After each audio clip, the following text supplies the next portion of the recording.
చెప్పాను కదా నేను కుతూహల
ఒక్కడు కూడా మీరు ముందు కుర్చీ వెనకాల కుర్చీ అన్నారు అనుకోండి మీకు స్టెప్ ఎత్తాను చూడండి నా దగ్గర అన్ని కళ్ళు ఉన్నాయి కుతూహల మాట్లాడమే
ఎప్పుడు ఒకసారి ఎగ్జాంపుల్ చెప్తారు కదా మనము ఇక్కడ నుండి మన డాబా పైకి ఎక్కితే కింద అందరూ కనబడతారు.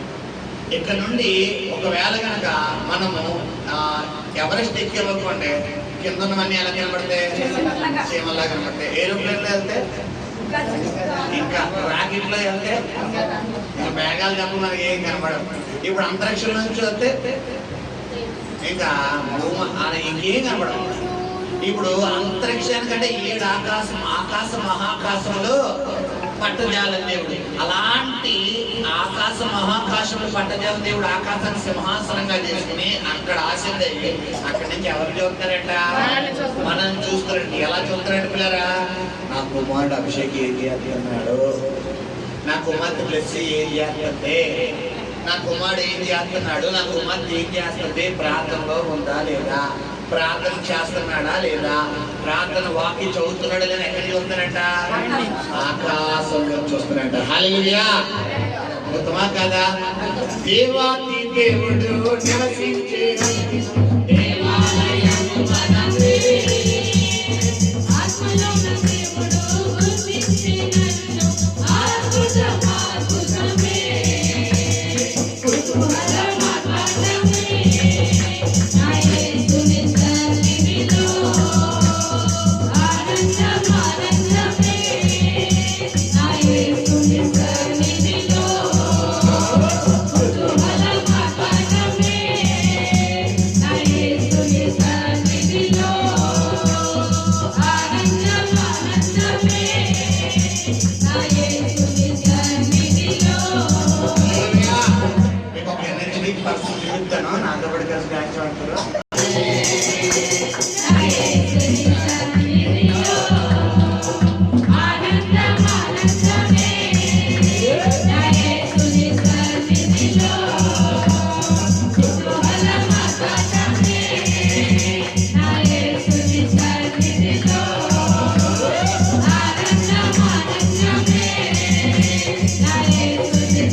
ఏసై మాత్రం my dear son, my dear daughter, నా కుమారుడు నేనున్నాను.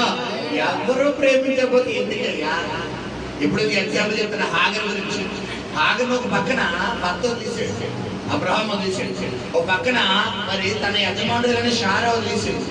ఇప్పుడు తన ఐగుప్తు దేశంలోకి వెళ్ళగలదంటే వెళ్ళలేదు, బానిసగా కోల్పోయింది, బానిసగా వచ్చేసింది. ఇప్పుడు ఎటు వెళ్ళాక ఎటు వెళ్ళాలో కూడా తెలియని సిచ్యువేషన్స్ లో ఆ బెయేర్షెబా అనే అరణ్యంలో కూర్చుంటుంది. ఎటు వెళ్ళలేని స్థితిలో ఉంది. ఇప్పుడు మనం కూడా కొన్ని సమయాల్లో అందరూ చేయి వదిలేస్తారు, నా అనుకున్న వాళ్ళు అందరూ వదిలేస్తారు. నాకు సహాయం చేస్తాను, వీళ్ళు నాకు తప్పకుండా సహాయం చేస్తారు, వీళ్ళు నాకు తప్పకుండా హ్యాండ్ రేజ్ చేస్తారు అనుకునే వాళ్ళు కూడా కొన్ని సందర్భంలో మంచి ఏం చేస్తారు. ఇక్కడ విషయం ఏంటంటే వాళ్ళు వదిలేయడానికి కారణం వాళ్ళ మనస్తత్వం కాదు, వాళ్ళు వదిలేయడానికి కారణం ఎవరు? దేవుడు. ఎందుకు వాళ్ళు వదిలేస్తే ఎవరు చేపట్టుకుంటాం మనం? హల్లెలూయా. కంచంలో అన్నీ ఉన్నాయనుకోండి, మనం పచ్చడన్నమే తప్పదా? నాకు బిర్యానీ ఇంట్లో చికెన్ ఆవగా పచ్చడేసుకుని తింటాను వాళ్ళు ఎవరున్నారమ్మా? ఇప్పుడు ఏమీ లేనప్పుడు దేనికి ఇష్టపడుతుంది అంటే ఏంటంతో ఇప్పుడు ఆ అనుభవం కూడా నడిపించేది ఏంటి? దేవుడు నీకు నేను కూడా నీకు తోడుగా ఉన్నాను అని. హల్లెలూయా, హల్లెలూయా.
Go.